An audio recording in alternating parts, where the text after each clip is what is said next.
Most people think a sketch is about making a complete drawing, but that's not really what it is at all. Sketching is preparation work in order to make a good painting. Let's examine some of the details of that and how you can use different tools to set you up for making great art and capturing good ideas. Hi everybody, I'm Christine Lashley and welcome back to my studio. Today we're going to talk about sketching and how that relates to making a larger painting.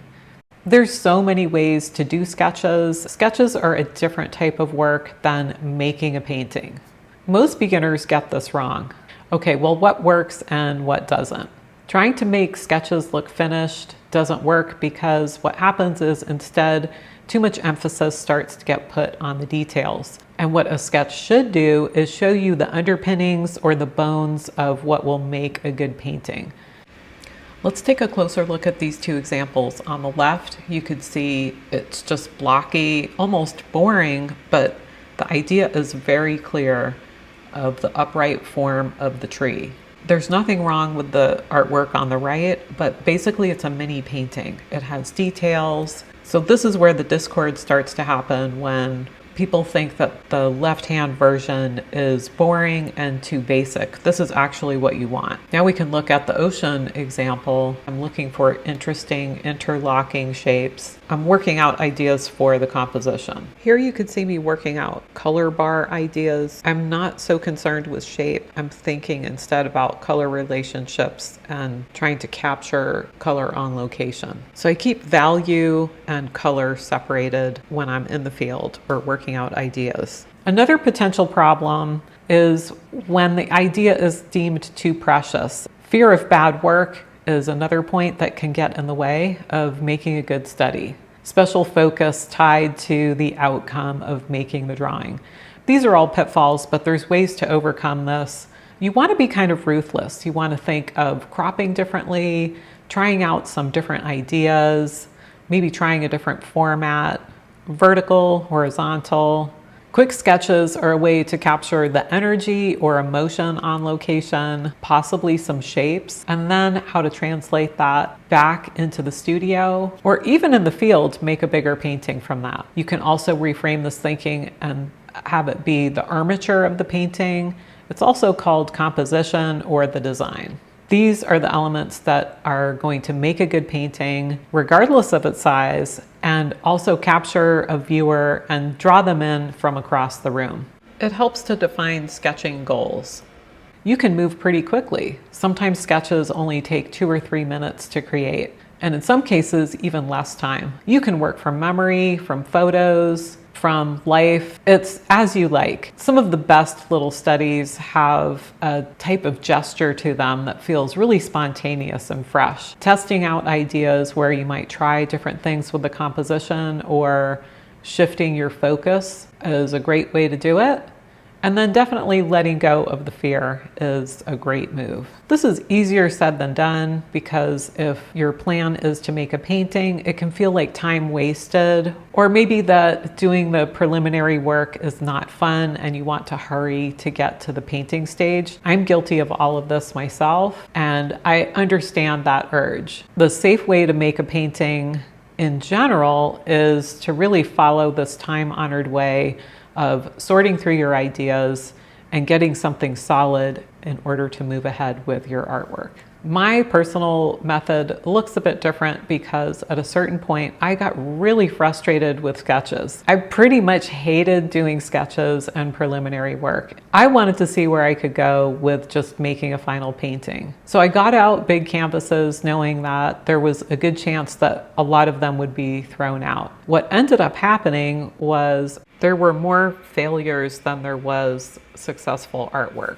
So I had to regroup and make a new plan. Check out the series of paintings where I reworked and reworked. That was really humbling because I spent so long on that painting and about 20 to 30 layers of paint. And it was at that point that I realized I should do as much work as I could on the front end of the painting. Work on studies the right way and also work with my own tendencies. So now I do allow myself a little bit of playtime. I still allow myself to work work big, but I make sure that there's value structure built into the first layer of paint, and that's helped a lot. In the early stages, I'll spend a lot of time fleshing out that idea and making sure the bones of the painting are working before I'll go ahead. There are times when I radically redo the canvas and everything gets scraped down and I repaint. I have a video on that process here. Do give it a look. To be clear, repainting still happens, but you don't have to be afraid of it, and you can minimize the time and effort by doing the sketches ahead of time or even midway through. The other method that has been really helpful for me is to just do lots of studies and make them smaller and super fast on location. So for example, if I'm on a painting trip,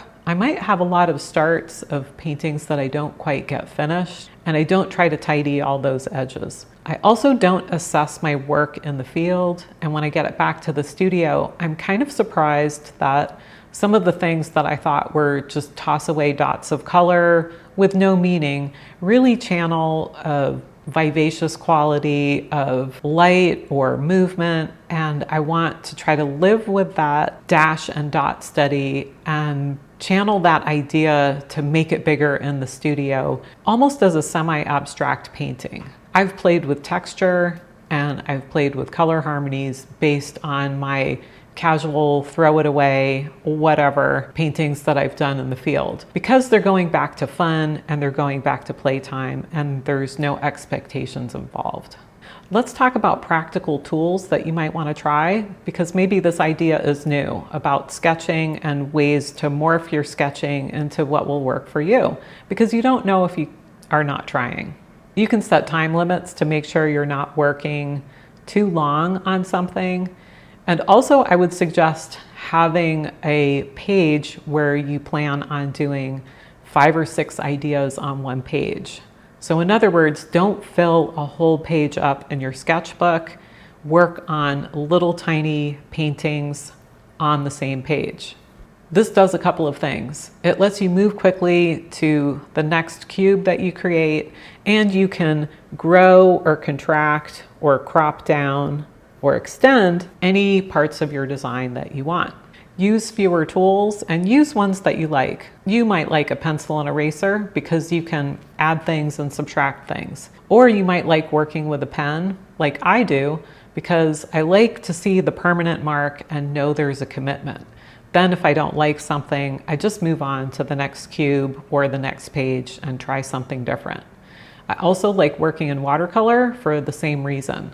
However, many artists like working in gouache because that allows them to pile on color, take it away, pile on color, take it away. So pick what you like there. Next tool would be to focus on one main concept for your study. So that would be block design, that might be subtle value, or it could just be color dots to try out some color harmonies to see what type of shade or emotion, what type of feeling that you want from your painting. In the end, I've tried a lot of different tools. A current favorite method of mine that I'm trying out is to make friends again with the idea of small paintings and miniature work, because I've worked big for a while. I have really liked this. I'm getting ready to go on some summer trips, and I'm definitely going to take my small sketchbook. My favorite setup to create paintings is to have just a very lightweight kit of watercolor, and the images are only about this big. I like this because it fits in a tote bag, it's readily available, and just conceptually I'm thinking, oh, I can tuck this in before dinner, I have 10 minutes, let's do a quick study. To me, that's actually less stressful than leaving all my equipment at home and wishing that I had it. Sketching is a wonderful way to work out your ideas. Thanks everybody for being here on YouTube. I really appreciate subscribers and to viewers who wrote in saying that they wanted more inspiration for ideas to try. Thanks everybody, and happy painting.